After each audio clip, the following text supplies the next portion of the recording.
What starts here changes the world. I have a few suggestions that may help you on your way to a better world.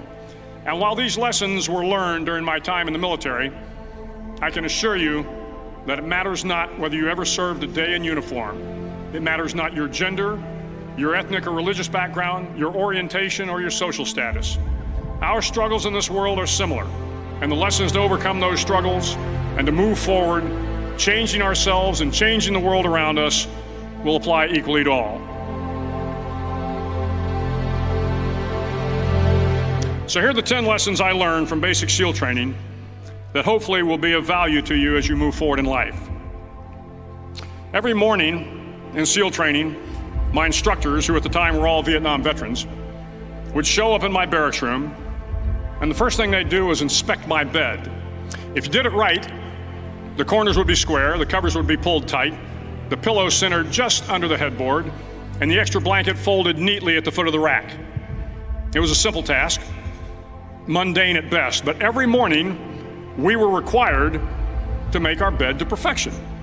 It seemed a little ridiculous at the time, particularly in light of the fact that we were aspiring to be real warriors, tough, battle-hardened SEALs.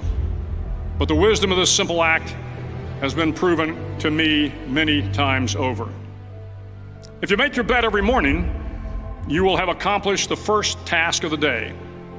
It will give you a small sense of pride, and it will encourage you to do another task, and another, and another.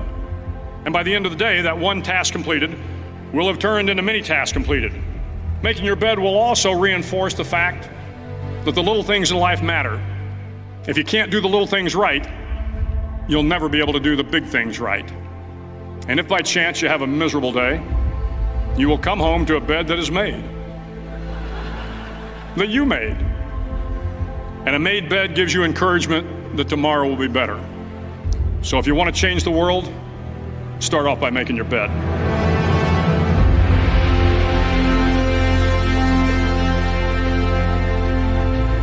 During SEAL training, the students are all broken down into boat crews. Each crew is 7 students, 3 on each side of a small rubber boat, and 1 coxswain to help guide the dinghy. Every day your boat crew forms up on the beach and is instructed to get through the surf zone and paddle several miles down the coast. In the winter, the surf off San Diego can get to be 8 to 10 feet high, and it is exceedingly difficult to paddle through the plunging surf unless everyone digs in. Every paddle must be synchronized to the stroke count of the coxswain. Everyone must exert equal effort, or the boat will turn against the wave and be unceremoniously dumped back on the beach. For the boat to make it to its destination, everyone must paddle. You can't change the world alone. You will need some help. And to truly get from your starting point to your destination takes friends, colleagues, the goodwill of strangers, and a strong coxswain to guide you. If you want to change the world, find someone to help you paddle. Over a few weeks of difficult training, my SEAL class, which started with 150 men, was down to just 42. There were now 6 boat crews of 7 men each. I was in the boat with the tall guys, but the best boat crew we had was made up of the little guys, the Munchkin crew, we called them. No one was over 5'5". The Munchkin boat crew had 1 American Indian, 1 African American, 1 Polish American, 1 Greek American, 1 Italian American, and 2 tough kids from the Midwest. They out-paddled, outran, and outswam all the other boat crews. The big men in the other boat crews would always make good-natured fun of the tiny little flippers the Munchkins put on their tiny little feet prior to every swim. But somehow these little guys from every corner of the nation and the world always had the last laugh, swimming faster than everyone and reaching the shore long before the rest of us. SEAL training was a great equalizer. Nothing mattered but your will to succeed, not your color, not your ethnic background, not your education, not your social status. If you want to change the world, measure a person by the size of their heart, not by the size of their flippers. Several times a week, the instructors would line up the class and do a uniform inspection. It was exceptionally thorough. Your hat had to be perfectly starched, your uniform immaculately pressed, your belt buckle shiny and void of any smudges. But it seemed that no matter how much effort you put into starching your hat or pressing your uniform or polishing your belt buckle, it just wasn't good enough. The instructors would find something wrong. For failing the uniform inspection, the student had to run, fully clothed, into the surf zone. Then wet from head to toe, roll around on the beach until every part of your body was covered with sand. The effect was known as a sugar cookie. You stayed in the uniform the rest of the day, cold, wet, and sandy.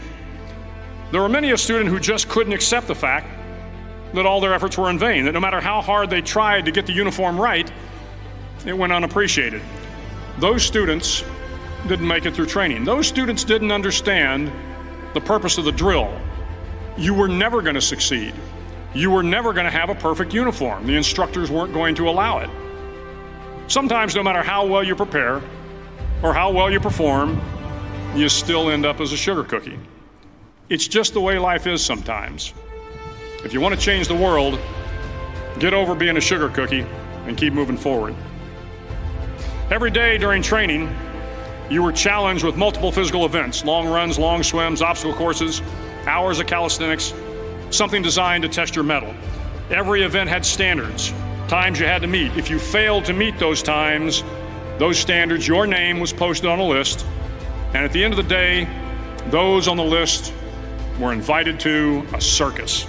A circus was 2 hours of additional calisthenics, designed to wear you down, to break your spirit, to force you to quit. No one wanted a circus. A circus meant that for that day, you didn't measure up. A circus meant more fatigue, and more fatigue meant that the following day would be more difficult, and more circuses were likely. But at some time during SEAL training, everyone made the circus list. But an interesting thing happened to those who were constantly on the list. Over time, those students who did 2 hours of extra calisthenics got stronger and stronger. The pain of the circuses built inner strength and physical resiliency. Life is filled with circuses. You will fail. You will likely fail often. It will be painful. It will be discouraging. At times, it will test you to your very core. But if you want to change the world, don't be afraid of the circuses. At least twice a week, the trainees were required to run the obstacle course. The obstacle course contained 25 obstacles, including a 10-foot wall, a 30-foot cargo net, a barbed wire crawl, to name a few. But the most challenging obstacle was the slide for life. It had a 3-level, 30-foot tower at one end and a 1-level tower at the other. In between was a 200-foot-long rope. You had to climb the 3-tiered tower, and once at the top, you grabbed the rope, swung underneath the rope, and pulled yourself hand over hand until you got to the other end. The record for the obstacle course had stood for years when my class began in 1977. The record seemed unbeatable until one day a student decided to go down the slide for life head first. Instead of swinging his body underneath the rope and inching his way down, he bravely mounted the top of the rope and thrust himself forward. It was a dangerous move, seemingly foolish and fraught with risk. Failure could mean injury and being dropped from the course. Without hesitation, the student slid down the rope perilously fast. Instead of several minutes, it only took him half that time. And by the end of the course, he had broken the record. If you want to change the world, sometimes you have to slide down the obstacles head first. During the land warfare phase of training, the students are flown out to San Clemente Island, which lies off the coast of San Diego. The waters off San Clemente are a breeding ground for the great white sharks. To pass SEAL training, there are a series of long swims that must be completed. One is the night swim.